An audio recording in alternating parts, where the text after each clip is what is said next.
नमस्कार, जय हिंद दोस्तों, स्वागत है आपका।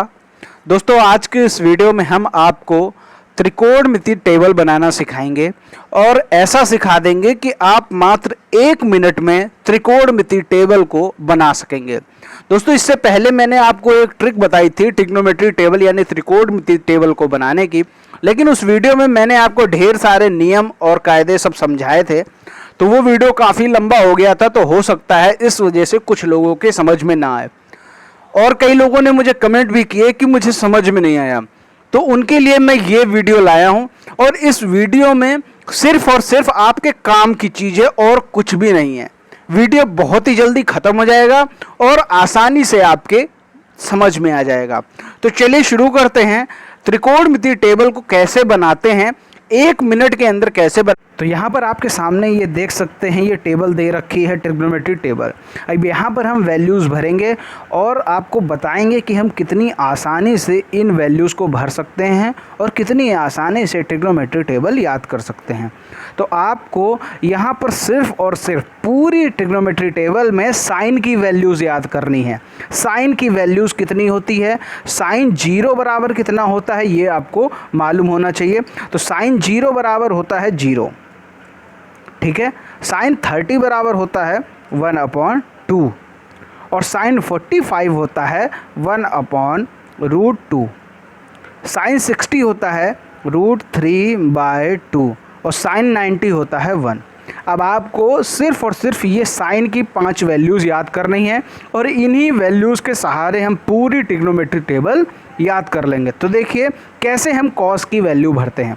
जो कॉस 0 होगा वो कॉस साइन 90 के बराबर होगा, यानी जो हमने यहाँ भरा 0, 1/2, 1/√2, √3/2, यहाँ पर 1 भरा। तो हमें क्या करना है, अब इधर से शुरू करना है और इधर से शुरू करते हुए यहाँ से सारी वैल्यूज़ भरनी। तो एक ये उठा के हम यहाँ रख देंगे, √3/2 उठा के हम यहाँ रख देंगे, 1/√2 उठा के हम यहाँ रख देंगे, 1/2 उठाकर यहाँ रख देंगे और ये 0 उठाकर हम यहाँ रख देंगे। तो आपने देखा यहाँ पर जो cos 0 की वैल्यू होगी 1, cos 30 की वैल्यू होगी √3/2, cos 45 की वैल्यू होगी 1/√2, cos 60 की वैल्यू होगी 1/2 और cos 90 की वैल्यू होगी 0। इसी तरह हम आगे बढ़ेंगे, tan की वैल्यू रखेंगे। tan का हमें फार्मूला कुछ मालूम होना चाहिए, ये रहा formula, tan theta = sin θ/cos θ।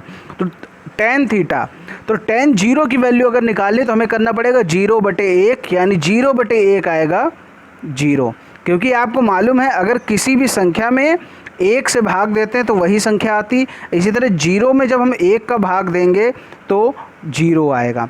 अब यहाँ पर tan 30 की वैल्यू निकालें तो यहाँ देखिए 1/2 है, यहाँ ऊपर वाला ले लीजिए 1 और ये जो cos की वैल्यू है इसमें ऊपर वाला ले लीजिए √3। ये जो ऊपर देखिए √3 है, इसको उठा के हमने नीचे रख दिया। उसी तरह यहाँ करेंगे, यहाँ 1 है और यहाँ पर 1 है, तो 1/1 हो जाएगा 1। यहाँ पर √3 है, यहाँ पर 1 है, तो √3/1 हो जाएगा √3। यहाँ 1 है, यहाँ पर 0 है, यानी 0 से भाग देना, तो ये हो जाएगा नॉट डिफाइंड। तो ये कितना आसान है, ये आपको समझ में आ गया होगा। अब बात करते हैं कॉसेक, सेक, कॉट की। अगर आपने ये तीनों निकाल लिया तो कॉसेक, सेक और कॉट ये तीनों निकालना बहुत ही आसान है। क्यों आसान है, क्योंकि आपको मालूम है जो tan होता है वो कॉट का उल्टा होता है, जो कॉस होता है वो सेक का उल्टा होता है और जो साइन होता है वो कॉसेक का उल्टा होता है। तो अगर हम बात करें कॉसेक 0 की वैल्यू कितनी होती, तो 0 का उल्टा कर देंगे तो आएगा नॉट डिफाइंड। अब साइन 30 की वैल्यू है 1/2, तो कॉसेक 30 की वैल्यू हो जाएगी 2, क्योंकि 1/2 है, इसको उल्टा कर दीजिए 2/1, तो ये हो जाएगा 2।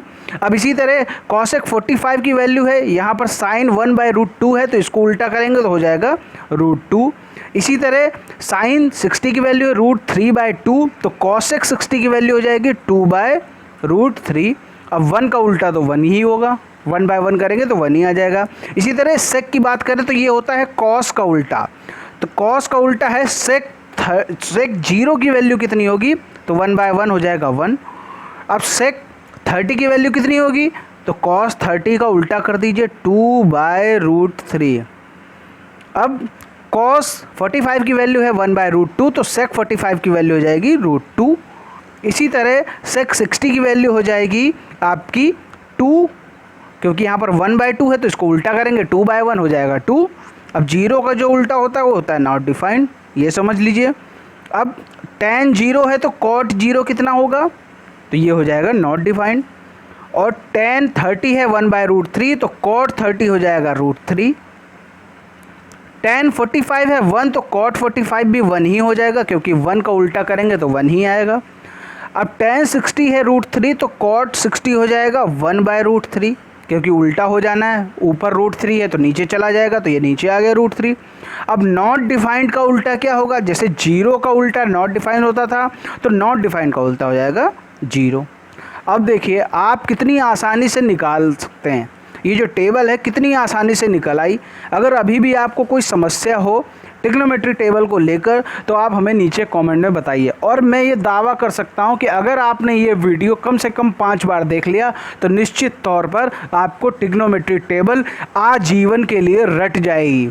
आप कभी भी पढ़ाइए या कभी भी पढ़िए, आप सब कुछ कर सकते हैं। ट्रिग्नोमेट्री टेबल किसी को बता सकते हैं और आप अपने लिए भी यूज़ कर सकते हैं। उम्मीद करता हूँ ये वीडियो पसंद आया होगा, ट्रिग्नोमेट्री टेबल आपको आसानी से याद हो गई होगी।